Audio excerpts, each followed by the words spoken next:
ala alihi wa sahbihi wa man walahu la hawla wa la quwwata illa billah amma ba'd. Hak-hak suami bagi istri utamanya adalah dua perkara yang harus dilakukan oleh istri terhadap suami. Pertama yaitu as-siyanatu menjaga dan menutup kekurangan suami. Menjaga harta suami, menjaga aib suami, menutup aib suami. Karena Allah menggambarkan istri ini adalah bagaikan pakaian. Hunna libasul lakum wa antum libasul lahun. Itu perempuan sebagai pakaian bagi kamu, wahai lelaki, dan kamu sebagai pakaian bagi perempuan. Pakaian itu melekat setiap saatnya.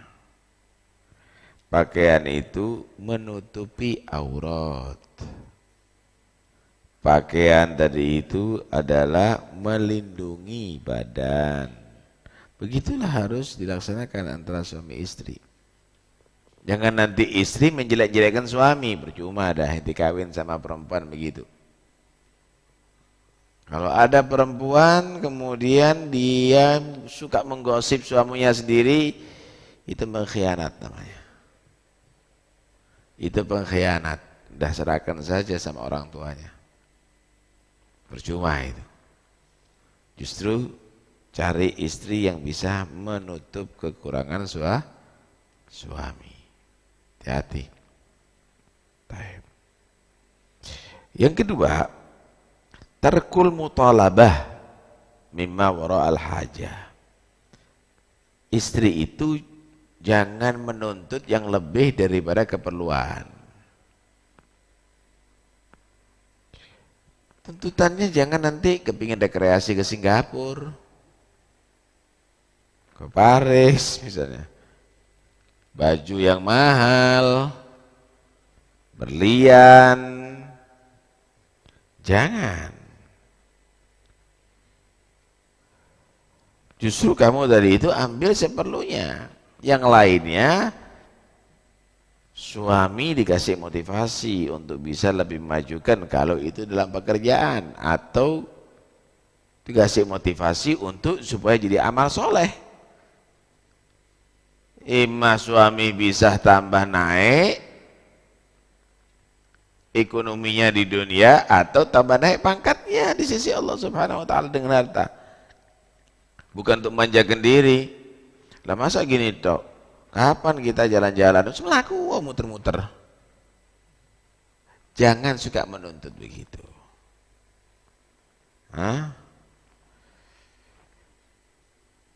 Dahulu istri-istri dulu, mudah-mudahan termasuk istri kita, istri atau putri dulu itu kalau suami atau bapak mau bekerja, dia ingatkan, iyyaka wa kasbal haram, hati-hati dengan cara kerja yang haram.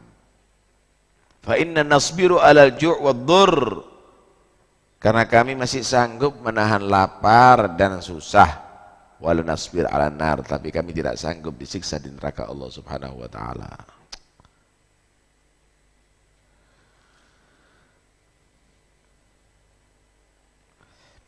Ada seseorang daripada salaf merencanakan untuk pergi jauh. Mungkin untuk dakwah, mungkin untuk haji, mungkin untuk ziaratul ikhwan. Orang-orang lagi menggosip nih. Lah iya, istrinya kok ditinggal itu dan ini, gimana nanti nasibnya, gimana nanti nafkahnya, gimana. Biasa. Karena itu hati-hati kalau punya putri. Istri, jangan gampang mendengarkan gosip orang, itu yang akan membuat keluarga kamu retak nantinya. Menggosip. Akhirnya sampai kepada si istri nih. Ngomong kepada si perempuan itu orang-orang. Lima tardaina bi safarihi walam yada'laka nafaqah. Loh, kenapa sih kamu biarkan suami kamu itu musafir? Padahal enggak meninggalkan banyak harta, enggak meninggalkan nafkah. Istri yang salihah, saudara. Bagaimana dia berkata? Zauji mundu araftuhu akalan wa ma'araftu razzagan. Suamiku semenjak aku kenal, dia adalah pemakan rezeki, bukan pemberi rezeki. Semenjak aku mengenal suamiku, dia adalah pemakan rezeki sama dengan aku, bukan pembagi rezeki. Wali Rabbun Razzaq, aku punya Tuhan yang maha memberi rezeki. Yadhabul akal wa yabqar razzaq. Kalau suamiku pergi ninggalkan aku, berarti sama dengan aku, sama-sama pemakan rezeki. Pemakan rezekinya pergi, tapi wa yabqar razzaq, Tuhanku Allah yang berbagi rezeki tetap bersama aku. Paham ya? Jangan nanti dipegangi, suami mau berdakwah pegangi. Lu ya apa mas, yang ngurus saya siapa? Lu mulai dulu siapa ngurus kamu? Jantung kamu bergerak, siapa yang ngurus? Kamu bisa bernafas, siapa yang kamu yang ngurus? Rezekinya kamu, siapa yang ngurus? Dipegangi terus, mana bisa akan manfaat dan naik derajat suami. Istri harus bisa memotivasi keberhasilan suami. Gitu.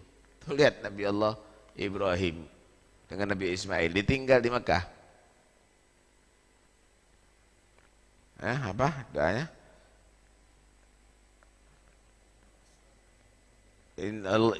Rabbi inni askantu min dzurriyyati biwadin ghairi dzi zar'in indah baitikal muharram.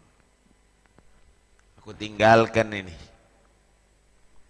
Turunanku ada di satu lembah yang enggak ada penghuninya.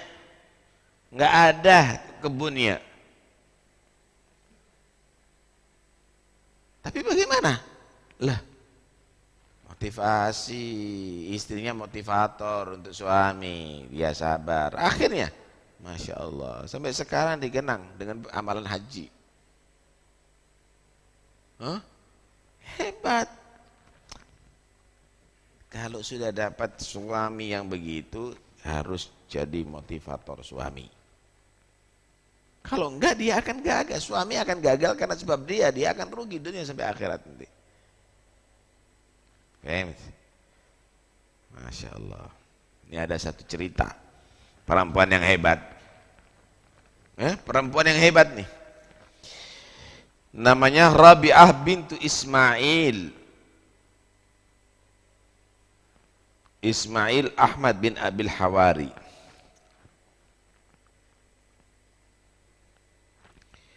Dia seorang perempuan. Bukan. Namanya Rabi'ah bintu Ismail. Dia seorang perempuan. Ini perempuan Rabi'ah bintu Ismail ini solihah. Dia kawin, suaminya kaya raya, mati suaminya. Warisannya banyak. Malah belum mati udah dikasih sama dia. Wah, miliatan. Rabi'ah ini melamar seorang lelaki namanya Ahmad bin Abil Hawari. Orangnya ahli ibadah, tekun ibadah. Dilamar, kawin aku, kata dia. Kata dia, enggak, aku takut terganggu ibadahku, kata dia. Aku enggak butuh, aku kawin dulu. Aku enggak ada semangat, enggak ada keperluan, enggak ada semangat, enggak ada birahi untuk ada perempuan. Aku masih perlu ibadah itu dan ini. Kata Rabi'ah, aku juga enggak mau semangat sama itu. Aku mau kamu kawin ini, kata dia. Bukan karena aku pingin hubungan badan dengan kamu, keliru kamu. Bukan untuk kebutuhan seksual, kata dia. Bukan itu. Tapi aku ini punya harta banyak. Aku ini kepingin menginfakkan hartaku ini kepada kaum muslimin. Aku seorang perempuan gak tahu jalurnya. Kamu orang yang soleh, kamu akan tahu siapa yang paling berhak untuk menerima, siapa yang perlu dibantu. Mungkin teman-teman kamu, mungkin ada orang-orang yang soleh yang kamu kenal. Itu aja, nanti gak pegang anak gak apa-apa. Akhirnya bentar aku musyawarah sama guruku. Musyawarah. Ngomong gitu itu perempuan. Iya. Kawin itu waliyah itu. Itu perempuan wali itu. Kawin. Kamu gak akan terganggu dengan ibadah. Kamu akan menjadi tambah naik pangkat kamu. Kawin sama dia. Masya Allah. Luar biasa saudara. Hartanya tadi itu dibiarkan, ditasarrufkan, dibagi oleh si suami, suruh kawin lagi, nggak berubah.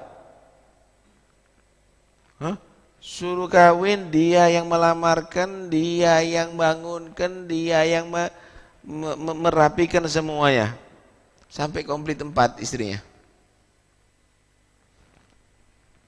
Dia ahli ibadah.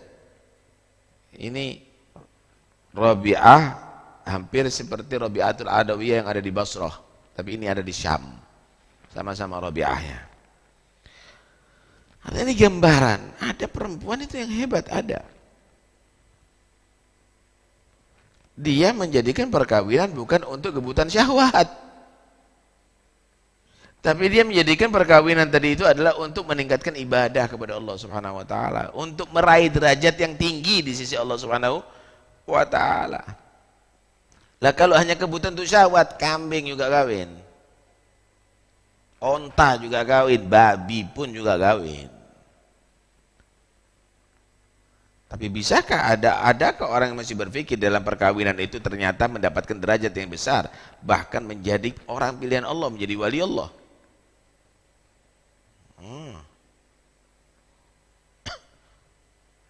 Termasuk daripada tugas istri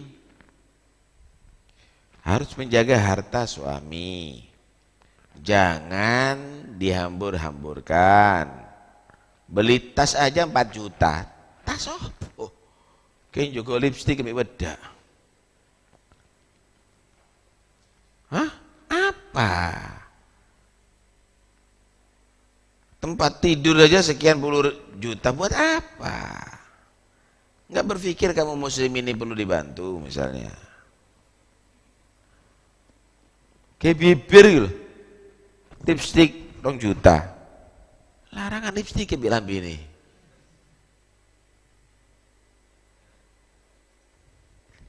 Ini menggambur-gamburkan yang demikian ini tidak benar, bukan pada tempatnya. Karena itu Nabi SAW bersabda begini, la yahillu laha an tut'ima min baitihi illa biidnih illa ratbal ladhi yukhafu fasaduh fa in at'amat ala ridhan ridah kana lahu mithlu ajrih wa illa at'amat bighairi wa in at'amat bighairi idnih kana lahu ajru wa 'alaiha al-wizru. Enggak halal bagi perempuan itu kasih makan dari rumah suami, dari harta suami kecuali dengan si izin suami. Nggak boleh menggunakan harta suami kecuali dengan izin suami, kecuali urusan-urusan yang basah. Oh, di situ ada apel misalnya, ini kalau udah dimakan ya bosok, dikasihkan, dibagikan sama orang, boleh, nggak ada masalah. Kenapa? Khawatir rusak. Oh, roti ini kalau nggak dibagi ya bisa rusak, nggak apa-apa. Istri itu kalau kasih makan orang lain dengan seridho suami, dia mendapatkan pahala, suami juga dapat pahala. Tapi kalau tanpa ridho suami, oh ini kebaikan kok, ini kasih makan orang, suami dapat pahala, dia dapat dosa. Paham ya? Hargai suami, minta izin aja.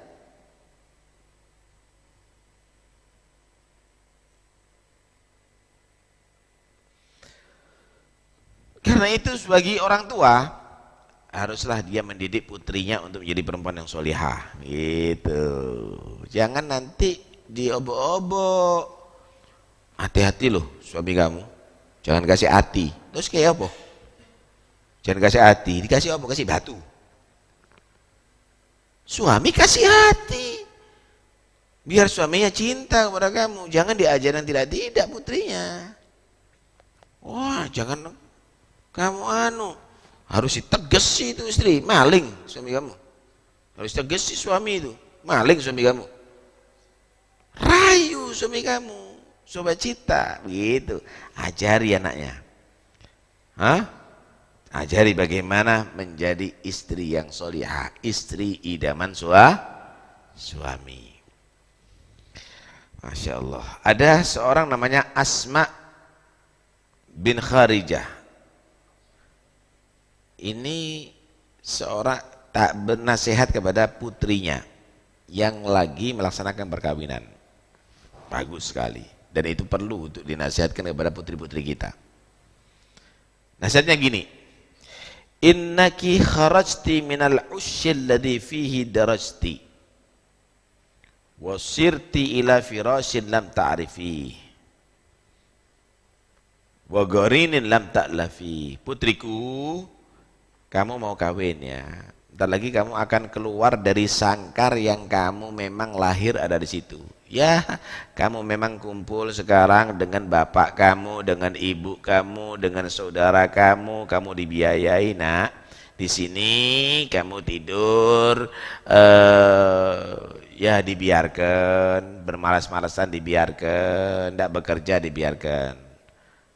Tapi sebentar lagi, sirti ila firasyi dan ta'rifi. Kamu sebentar lagi akan tidur ada di kasur yang tidak kamu kenal sebelumnya. Dan kepada orang yang belum kamu mengenal sebelumnya. Kamu sebentar lagi ada di rumah lain nak, bukan rumah ini. Nanti yang berkumpul dengan kamu ini bukan bapak dan mak kamu, orang lain. Kalau ada di rumah mertua, orang lain. Karena itu kamu harus bersikap lain. Fakuni lahu ardhan yakun laki sama'a. Jadilah kamu wahai putriku untuk suami kamu seperti bumi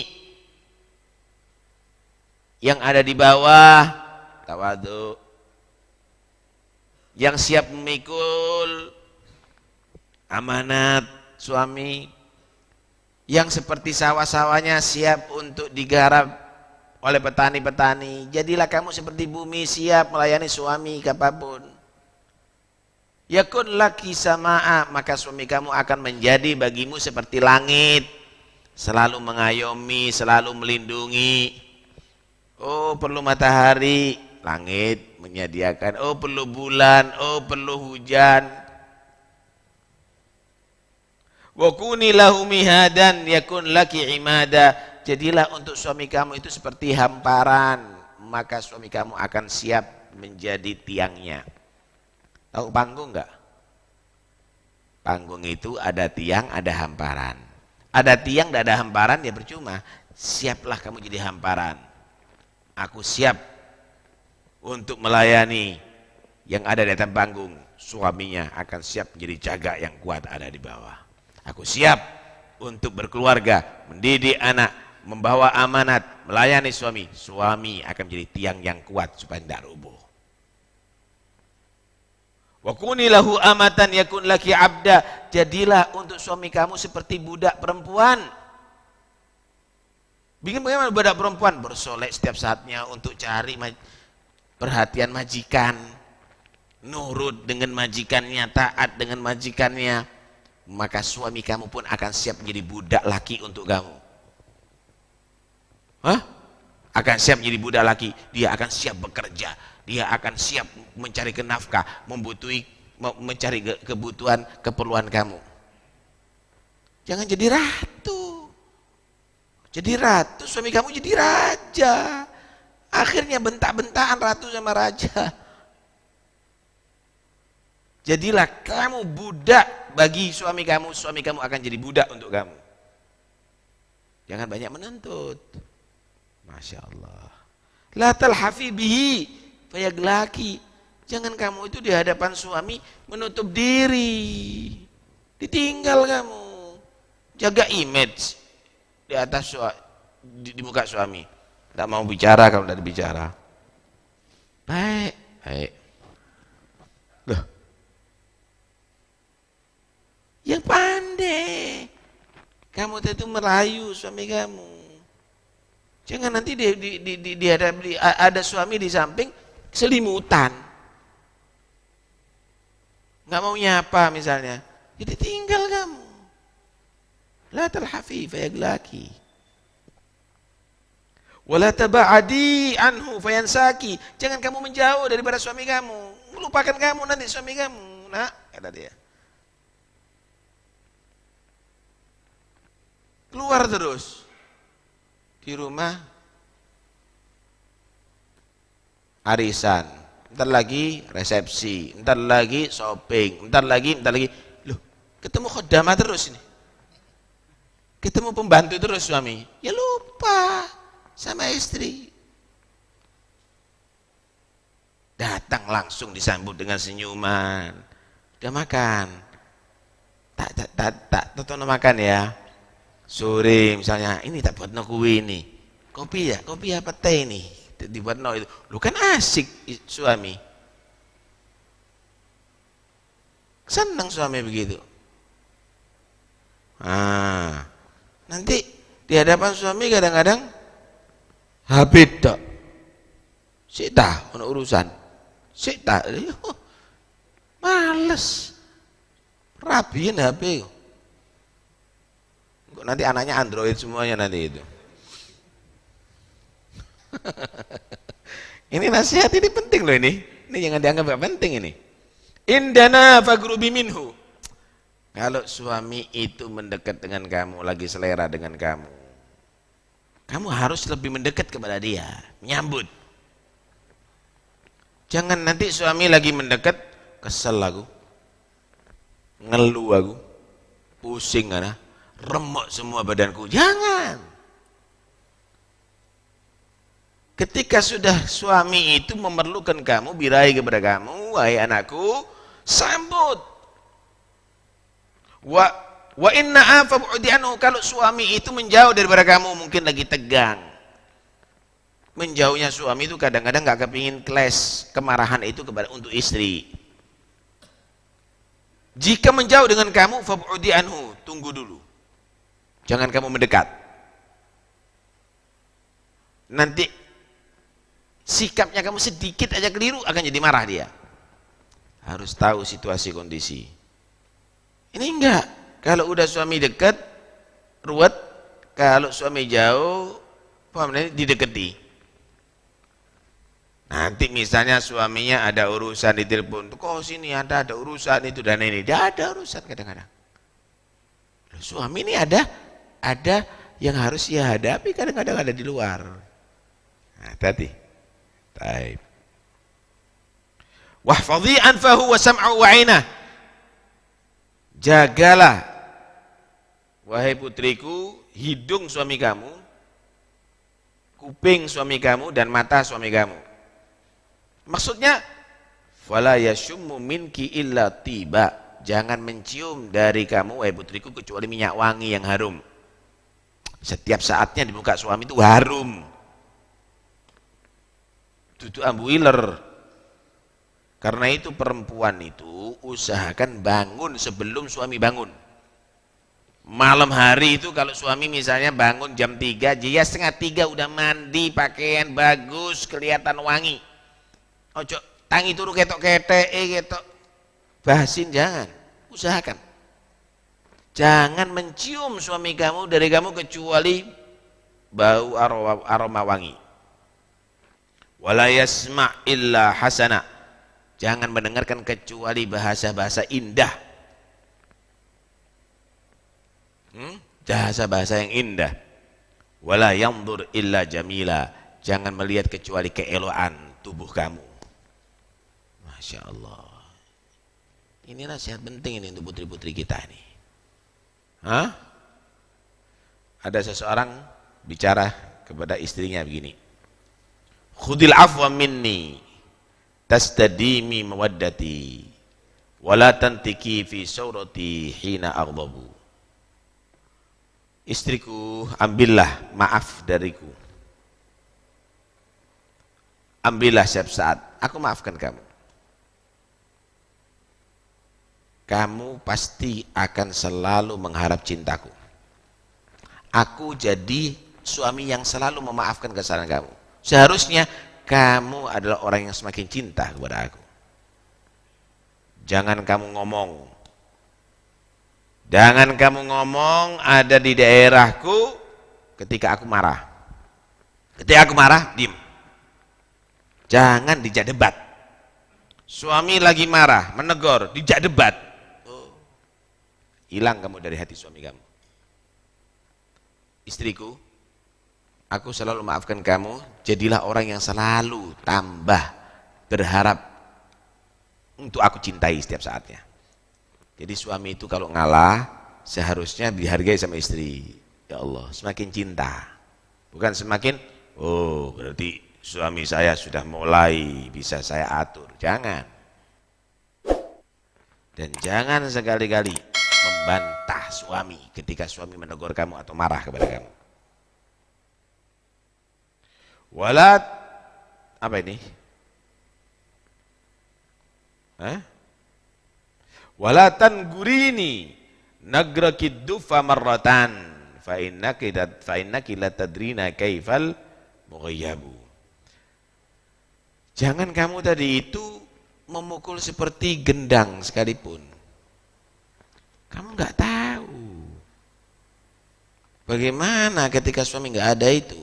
Di luar itu kadang-kadang dalam keadaan tegang, mungkin urusan yang bahaya ada di luar. Ada di rumah kasih tabui, tangtung, ya rame. Ya rame, jangan mulai. Harus paham situasi dan kondisi bagaimana untuk menghadapi suami. Wala tuthri syakwa fatadhaba bil hawa wa ya'baki qalbi wal qulubu tatagallabu. Jangan kamu itu selalu memperbanyak mengadu terhadap suami. Hilang kamu, nggak akan dicintai oleh suami. Hati ini berubah-berubah. Sekarang seneng sama kamu, kemudian besok ngersuloh lagi. Nah ya, saya kok nggak diperhatikan, saya itu, saya ini, lagi nanti ada badan saya, perut saya, loh rumah sakit hilang kamu nanti dari suami kamu, nggak ada di hati suami kamu nanti. Jangan banyak menuntut, jangan banyak mengeluh di hadapan suami. Fa inni ra'aitul hubba fil qalbi wal adha idza istama'a lam yalbatil hubbu yadhhabu. Karena aku melihat kalau ada cinta di dalam satu hati, tapi ada juga gangguan. Cinta sama istri ada, tapi selalu diganggu sama istri, selalu pegel sama istri, selalu disakiti sama istri, hilang itu cinta dari hati nantinya. Hilang cinta dari hati. Hati-hati. Karena begini, putri kamu ini kalau sudah dikawin, nantinya kalau suaminya nggak cinta, ditinggal nantinya. Dan itu haknya dia. Karena itu program bagaimana putri kamu itu menjadi istri idaman suami. Panjang nanti kalau diterangkan. Nah, mudah-mudahan ini cerita bisa didengarkan oleh perempuan-perempuan, sehingga suami puas. Nggak ada seperti ya istri anak. Anak kalau ada di rumah asyik. Anak dihargai sama istri anak. Anak harus membuat bangga dan senang istri anak. Begitu seharusnya. Mudah-mudahan insya Allah kita menjadi suami yang bertanggung jawab. Tapi kalau ada suami, istrinya udah baik, lah kok dia tadi itu tetap memperlakukan tidak bagus, biadab tuh. Itu biadab itu. Itu bukan manusia lagi itu. Ma akraman nisa illa karim wa ma ahanahunna illa laim. Tidak ada yang menghargai perempuan yang solihah kecuali laki-laki yang terhormat. Tidak ada yang menyanyiakan perempuan yang salihah kecuali laki-laki yang biadab. Na'udzubillah min dzalik. Wallahu a'lam. اللهم صل وسلم على سيدنا محمد وعلى آل سيدنا محمد. Allahumma shalli wa sallim alaihi.